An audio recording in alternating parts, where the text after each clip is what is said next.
இன்றைக்கி நம்ம செய்ய போகிறது சால மீன் பொரியல். இது வந்து ஒரு டிஃப்ரெண்ட்டான பொரியல். இது வந்து நம்ம எப்பவும் பொரிக்கிறது குழம்பு வைக்கிறது இல்லாமல் இப்போ வந்து சால மீனை வந்து நான் நல்லா கழுவி சின்ன சின்னதாக இப்படி கட் பண்ணியிருக்கேன். அதுக்கு தேவையான பொருட்கள் இஞ்சி, தேங்காய் அரை மூடி அதை வந்து திருவி வச்சுருக்கேன். சின்ன வெங்காயம் ஒரு 200, அப்புறம் வந்து கொடம்புளி, இது வந்து கறிவேப்பிலை, அப்புறம் மஞ்சள் பொடி, வெந்தயம், மல்லிப்பொடி, பச்சை மிளகா, இவ்வளோ திங்ஸ் தான் இதுக்கு தேவையானது. இனி எப்படி செய்ய போகிறோன்றத நான் வந்து சொல்கிறேன். இந்த இதில் வந்து பச்சை மிளகாவை வந்து நம்ம சின்ன சின்னதாக கட் பண்ணி, இது வந்து காரம் இல்லாத மிளகா, அதனால தான் நான் இவ்வளோ எடுத்திருக்கேன். நம்ம இதுக்கு வேறு மிளகாலாம் நம்ம சேர்க்க போகிறது இல்லை, மிளகா பொடி வேறு ஒன்றுமே சேர்க்க போகிறது இல்லை. இதுதான் அதில் வந்து போட போகிறோம்.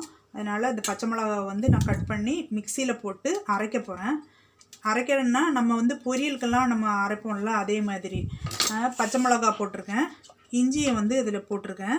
இஞ்சியும் கூட கொஞ்சம் சின்ன சின்னதாக கட் பண்ணி, ஏன்னா ரொம்ப அரையக்கூடாது.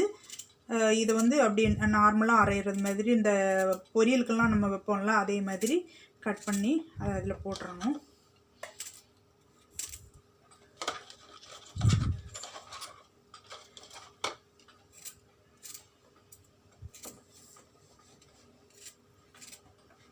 இது போட்டிருக்கோம். அப்புறம் சின்ன வெங்காயத்தை வந்து நம்ம தொலியெல்லாம் எடுத்து உரித்து வச்சுருக்கேன், அதையும் அப்படியே போட்டுடுறேன்.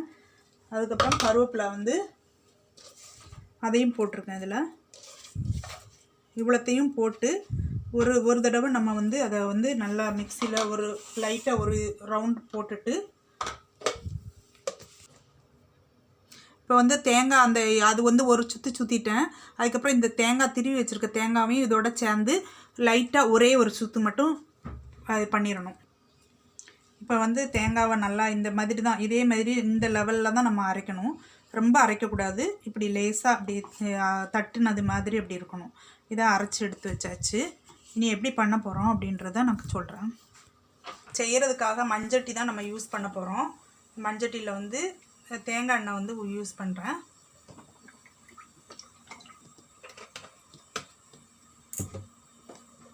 எண்ணெய் காஞ்ச உடனே கடுகு போடணும்.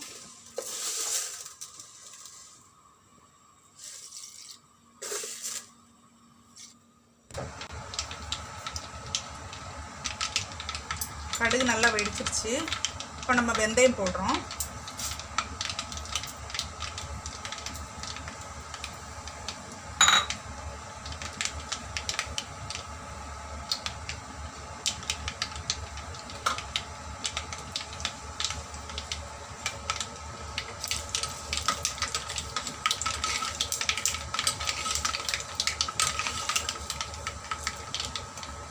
வெந்தயம் நல்லா வெடித்த உடனே இந்த நம்ம அரைச்சி வச்சுருந்த மசாலா வந்து அதில் போடுறோம். மசாலானா தேங்காய் இதெல்லாம் பொரியலுக்காக நம்ம இது பண்ணி வச்சுருந்தோம்ல, அதை வந்து இதில் போடுறோம்.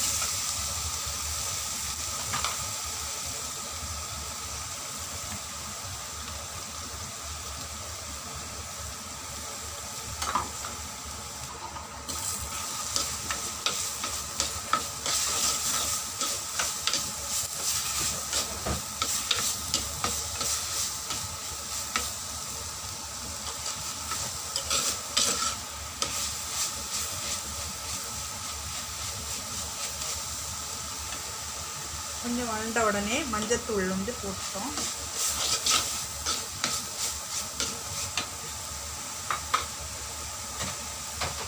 மல்லித்தூள்,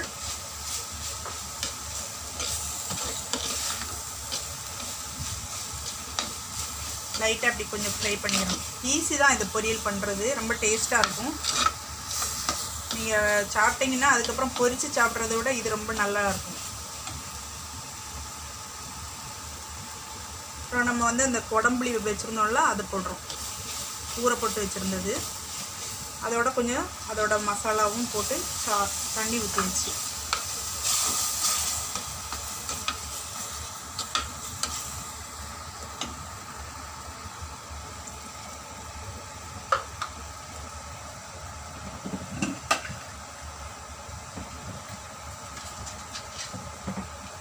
தேவையான அளவு கல்லுப்பு போடுறோம்.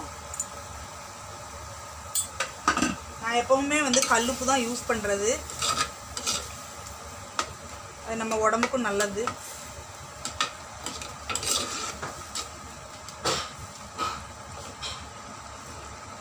இதில் கொஞ்சம் குறுமிளகு வந்து முழுசாக போடுறோம். குறுமிளகு வந்து நம்ம முழுசாக போட்டோம்னா அது இடையில இடையில கடிச்சு அப்படி இருக்கணும், நல்லாயிருக்கும்.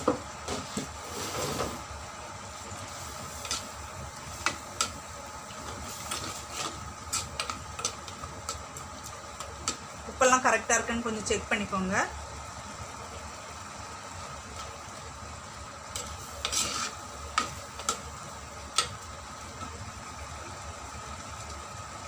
அதுக்கப்புறம் நம்ம இந்த இது நல்லா கொதிச்சிருச்சு, நல்லா மசாலாலாம் வேக ஆரம்பிச்சிட்டு இனிமேல் நம்ம அந்த மீனை வந்து இதில் போட்டு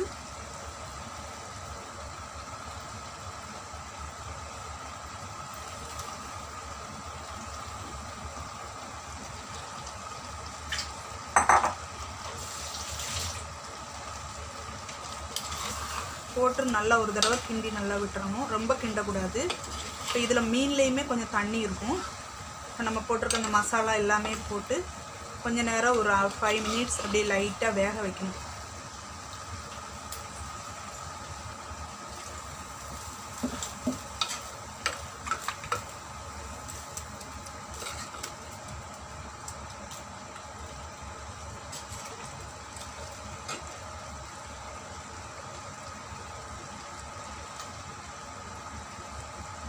இது நம்ம சோறு வச்சுட்டு ரசம் வச்சு இந்த மீன் பொரியல் வச்சு சாப்பிட்டோம்னா நல்லா டேஸ்ட்டாக இருக்கும். அது நம்ம எப்போதும் நார்மலாக சாப்பிட்டதில் வந்து மிளகா ஒன்றுமே ஆட் பண்ணுறதில்ல. கொஞ்சம் நேரம் இப்படி மூடி வச்சிடணும்.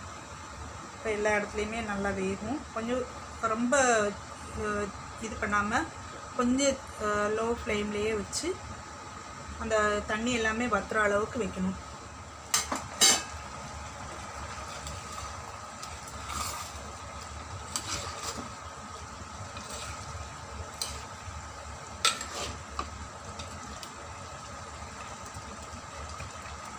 இது வந்து சின்ன மீனில் தான் பண்ணால் நல்லாயிருக்கும்.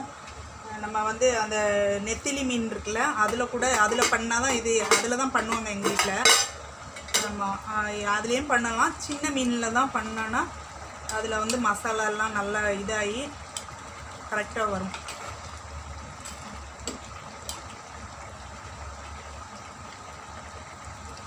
ரொம்ப போட்டு கிண்டக்கூடாது. மீனை வந்து எப்போதுமே ரொம்ப கிண்டுனான்னா அந்த மீன் வந்து உடஞ்சிரும். லைட்டாக அதில் வந்து அடி பிடிக்காமல் இருக்கிறதுக்காக லைட்டாக அப்படி இது பண்ணி விட்டுறோம்.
பாருங்கள், இது வந்து நல்லா வெந்துருச்சு.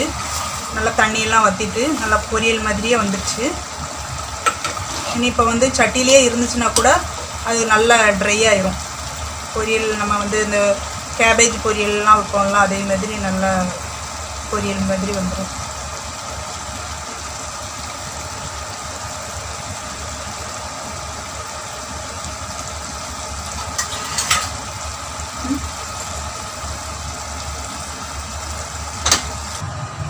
இதே நம்ம பொரியல் வந்து ரெடி ஆயிடுச்சு. பாருங்கள், நல்லா டேஸ்ட்டாக இருக்கும். ஒரு தடவை செஞ்சு பாருங்கள். பிடிச்சிருந்துச்சுன்னா லைக் பண்ணுங்கள், ஷேர் பண்ணுங்கள், சப்ஸ்கிரைப் பண்ணுங்கள்.